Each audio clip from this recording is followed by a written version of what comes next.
The influential U.S. gun lobby has released a new iPhone shooting game marketed for ages 4 and up. The game features gun safety tips for players, but also shooting targets and the option to unlock a sniper rifle for less than $1. Well, the release comes weeks after the National Rifle Association, whose executive vice president is seen here, criticized the video game industry for gun violence in the U.S.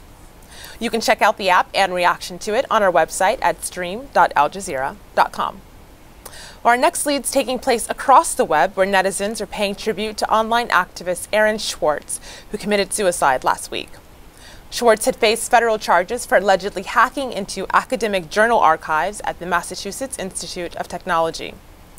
Federal prosecutors have now dismissed the charges against the open source advocate, but not before Anonymous pledged to take on the U.S. Department of Justice. Second phase of this operation will begin after Aaron is laid to rest.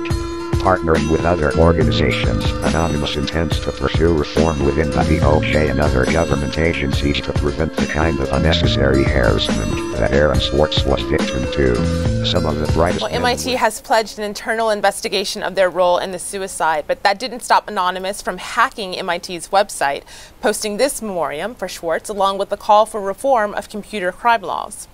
As a tribute, academics are uploading PDFs of their copyrighted articles from mass sharing online, a suggestion that came from Reddit user Micah Allen.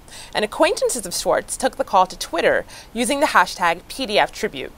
It's received more than 35,000 mentions since Friday, and articles associated with the tribute are being archived at pdftribute.net.